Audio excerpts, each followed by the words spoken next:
Salut à tous, bienvenue dans cette nouvelle session de Millennials Fortunes Education. Josh ici encore une fois. Bon début de semaine à tous. Aujourd'hui mardi, le cinq septembre 2023. Et littéralement, nous allons commencer notre semaine.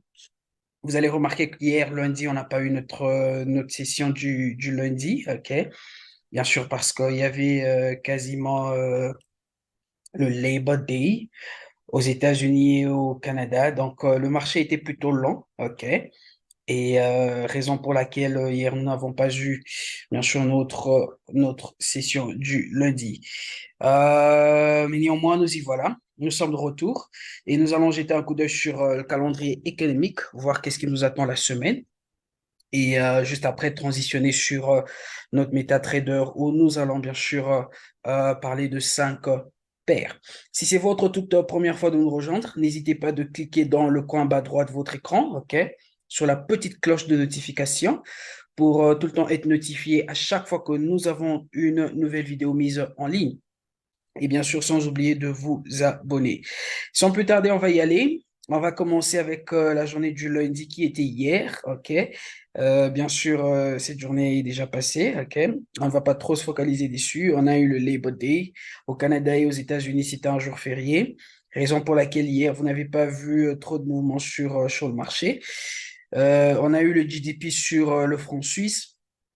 Et juste après, à 15h30, nous avons eu également un discours du président de la banque, je dirais de la présidente de la Banque centrale européenne, Christine Lagarde. OK? Et voilà, aujourd'hui mardi, qu'est-ce que nous avons? Nous avons eu à 6h30 le taux d'intérêt sur le dollar australien. OK? Alors, vous allez remarquer que le taux d'intérêt n'a pas changé, il est resté statique, intact, ok? 4,10, exactement comme le mois dernier, ok? Et voilà, donc on a eu cette annonce-là à 6h30. Qu'est-ce que nous attendons encore comme annonce? À 11h30, dans quasiment quelques minutes, nous allons avoir le GDP qui sera annoncé sur le rand sud-africain. Pour ceux qui trade le rand sud-africain avec nous, ok, nous allons garder un œil sur le GDP. Et juste après, voyons voir. Voilà tout pour aujourd'hui, mardi. Et mercredi à 3h30, nous avons le GDP quarter to quarter sur le dollar australien, ok, qui sera bien sûr annoncé. Là, c'est dans la journée, dans la matinée du mercredi. À 11h juste, nous avons le retail sales month to month. OK, dans la zone européenne, OK. Et quoi d'autre? À 15h15, nous avons un discours du gouverneur de la banque anglaise, OK, Bailey. Il va faire un discours.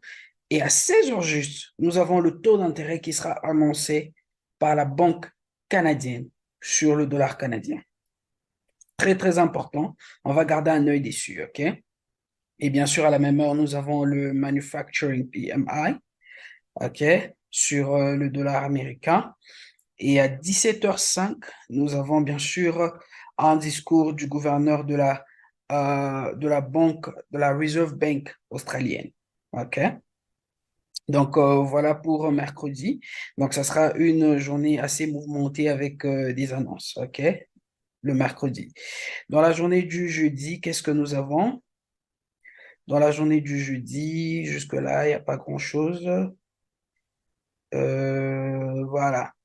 Alors, dans la journée du jeudi, à 7h45, nous avons le taux de chômage qui sera annoncé sur le franc suisse. OK? Donc, sur le marché suisse, je veux le dire, sur le marché suisse. Et le franc suisse sera affecté par cette annonce. Et qu'est-ce que nous avons d'autre? Euh, da, da, da, da, da. À 11h juste, nous avons le Employment Change qui sera annoncé également, donc dans la zone européenne. Toute la zone européenne sera affectée, OK? Donc l'euro sera affecté par cette annonce. À la même heure, nous avons le GDP quarter to quarter qui sera également annoncé dans la zone européenne. Comme je l'ai dit, l'euro sera affecté par cette annonce, OK?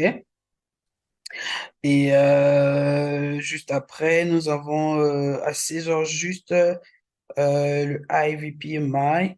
17 heures juste, nous avons le crude oil stock change sur le dollar américain, bien sûr. Et à 19h55, nous avons un autre discours du gouverneur de la Banque canadienne. OK? Donc, voilà les annonces qui nous attendent cette semaine. OK? Donc, ça sera une semaine en même temps technique et fondamentale. OK? Compte tenu de certaines annonces que nous avons spotted. OK? Et voilà. Ceci étant dit, nous allons transitionner sur notre MetaTrader et voir bien sûr c'est quoi ces paires que nous avons sur notre liste de la semaine. Alors, on va commencer avec EuroGBP. EuroGBP, vous allez remarquer sur le H4, je vais essayer d'aller sur le H1. Vous allez remarquer bien sûr qu'on avait eu ce mouvement baissier là. OK. Nous avons eu ce mouvement baissier, n'est-ce pas? Et nous sommes en train d'avoir cette structure qui est quasiment un canal descendant. OK? Alors, selon un canal descendant, qu'est-ce qu'on dit? Bien sûr que le canal descendant, il est quasiment une figure de retournement. Donc, nous espérons ou nous anticipons que le prix va aller finir at least ce canal descendant jusqu'à ce niveau-là. Donc, le prix doit aller au tout début du canal descendant. OK? Donc, ça, c'est selon la théorie. Donc, nous gardons ça à l'esprit. OK? Qu'il se peut que nous ayons ce mouvement qui va venir. OK? Pour aller finir, bien sûr, ce canal descendant. Et vous allez remarquer, en fait, que si ce mouvement finit, notre canal descendant, il pourra nous donner quelque chose de ce genre, OK? Qui pourra bien sûr être quoi? Être une correction de ce mouvement baissier. Là, je suis sur le daily, OK? Donc, voilà ce que nous avons vu sur le daily. Alors maintenant, sur le H4, qu'est-ce que le H4 est en train de nous donner comme structure, OK? Je vais reprendre ceci. Voilà. Regardez le H4 comment il est en train de se comporter, enfin comment le prix est en train de se comporter sur le H4, plus précisément dans notre canal descendant. OK, vous voyez notre canal descendant là. Qu'est-ce que nous avons eu? On a eu un mouvement baissier. Et qu'est-ce que le prix nous a donné? Il nous a donné une correction, n'est-ce pas? Et ensuite, il nous a donné un autre mouvement baissier. Souvenez-vous, dans la théorie, pour chaque mouvement impulsif, nous avons quoi? Une correction. C'est exactement ce qui s'est passé ici. Notre mouvement impulsif, il nous a donné quoi? Notre correction ici. Et ensuite, nous avons eu un autre mouvement impulsif. Alors, qu'est-ce qui va se passer? Nous avons notre mouvement impulsif. Après chaque mouvement impulsif, qu'est-ce qui se passe? Nous sommes en train d'attendre probablement un retracement ou une correction. Et lorsque vous regardez ce mouvement qui est en train de se développer, qu'est-ce que ça vous dit? Ça vous dit en fait que potentiellement, nous avons une correction qui est en train de se développer, n'est-ce pas? On a déjà notre première vague, notre seconde vague qui est là. Donc, du coup, on est en train d'attendre notre troisième vague. OK? Donc, il se peut que nous ayons une correction semblable à celle-ci. OK? Alors, vous allez voir que le prix a déjà commencé avec son mouvement haussier. Nous avons eu un fort mouvement haussier, un mouvement agressif haussier. Là, je suis sur le H4. Si je vais sur le H1, voyons voir ce que le H1 nous donne. OK, je suis là sur le H1. Et on n'a pas encore eu grand-chose sur le H1. OK. Alors, qu'est-ce qui va se passer ici? Il se peut que nous prenions un achat sur le court terme. On va essayer de prendre un achat sur le court terme. Nous allons attendre à voir quelque chose de comme ça. OK? Une petite correction là. Pour anticiper quoi? Pour anticiper un achat. OK? Donc, voilà ce que nous attendons. Pourquoi je dis sur le court terme? Parce que nous voulons voir le prix revenir at least jusque sur ce haut-là. Parce que nous savons que sur ce haut, il suffit qu'il nous donne un nouveau haut pour que nous anticipons quoi? Pour que nous anticipons une vente. OK? Donc, on va essayer d'attraper ce mouvement haussier. OK? Et voilà, nous avons déjà notre mouvement impulsif là. Nous allons attendre à voir cette petite correction avant de prendre un mouvement haussier. Voilà avec Euro GBP. Ensuite, nous avons Euro CHF. Euro CHF, je suis également sur le daily. OK, je suis dans ce canal descendant. OK, vous allez voir comment le prix s'est comporté. Je vais prendre à partir d'ici. On a eu ce mouvement impulsif baissier. Nous avons eu cette correction. On a eu un autre mouvement impulsif baissier et nous sommes potentiellement en train d'avoir quoi? Une autre, une autre correction, n'est-ce pas? Là, c'est sur le daily. Allons sur le H4. Qu'est-ce que le H4 nous montre?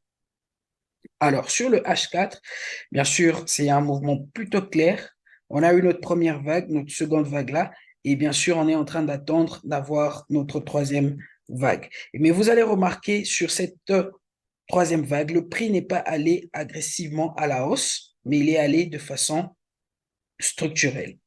Vous voyez, le prix est allé de façon structurelle et il nous a formé une correction ici, la correction de ce mouvement-là. OK? C'est probable et c'est faisable. OK? Le prix nous a donné la correction de ce mouvement-là. Et vous allez remarquer, en fait, une fois que la correction a été finie, on a eu notre première, seconde, troisième vague.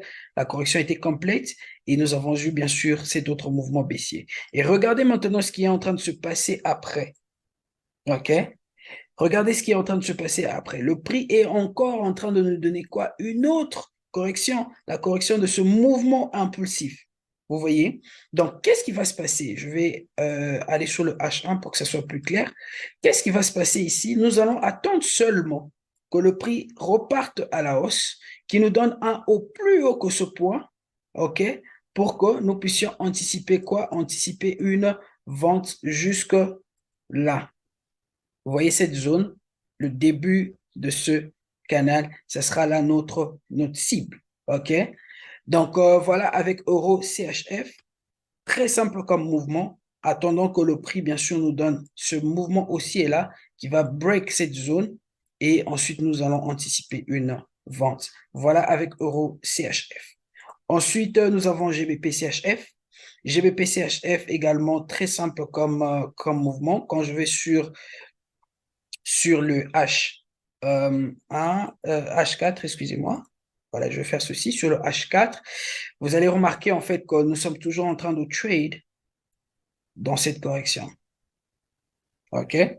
Nous sommes toujours en train de trade dans cette correction. Rien n'a changé. Nous sommes toujours là, dans la correction. Rien n'a changé jusque là.